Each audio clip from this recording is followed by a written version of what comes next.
Welcome to the Womanwhy podcast. I'm Peta Sklar from Los Angeles, California.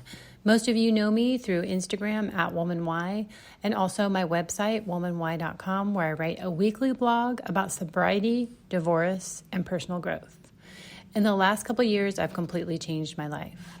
I went from being married to getting a divorce and moving to a brand new city and starting over. The purpose of this podcast is to verbalize my weekly blog that I write that a lot of you follow either through my email list or through Instagram. But I know sometimes it's hard to sit down and read a blog. Maybe you want to listen to it in the car or while you're working out or gardening. So I'm going to read you my very second blog post, which is called Letting Go is Not Easy. 2017 was a transition year. It was a year of letting go of a long-time relationship that wasn't working anymore. I spent many sleepless nights last year going over and over our conversations in my head, and many days exhausted and sad thinking about how to get us back on track. I thought that if we just got through this crisis, then I will get my needs met and it'll be smooth sailing. But I started to realize once we got through that obstacle, there was always another one waiting. It was not for lack of trying that it all fell apart. It was sheer exhaustion. I couldn't handle the emotional roller coaster anymore. I was becoming numb to it. It was time to let go. When I finally let go, there was a calm that came over me because I knew that relationship in its current state was over. It was over not by my choice, but because the energy that held it together was gone. The energy was me trying to please, be accepted, and gain love. When I let that go, there was nothing there. When I was calm and not frantically looking for acceptance, the relationship died. But I wasn't happy that it ended. I was incredibly sad and heartbroken.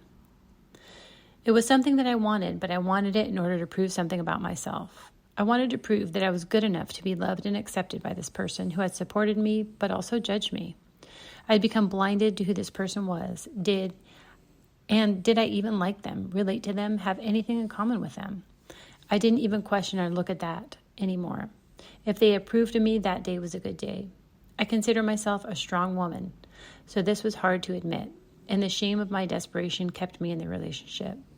I wrote Post-its and stuck them up on my computer screen that read, "Don't be desperate," to remind myself not to reach out. What is that feeling? Why did this person get right to the very core of me and make me feel so out of control in my quest to gain their approval? I don't have the answer to that. What I do know is that I was a person I didn't want to be. I didn't realize until I was no longer in the relationship how those feelings of not being good enough carried over to the rest of my interactions and chipped away at my confidence. By losing that relationship, I also lost that euphoric sense of unstoppability on the days that I felt accepted and loved by this person. And there was nothing like it. It was better than any drug for me. I miss that feeling. I do. With all the negative that came with it, I have a sense of loss of that feeling. I feel stronger now, healthier now, but also a part of me is still mourning that loss. I feel ashamed to say sometimes it felt really good to desperately beg for acceptance and get it, even if I knew it wouldn't last. That is my second blog post, and when I wrote this, I was too scared to say who it was about. Everyone assumed it was about my husband, but it was actually about my sister, who I had a long time relationship, back and forth relationship with. And then there came one time that it just became too much for me, and I had to let it go. It was toxic, and it was hurting me.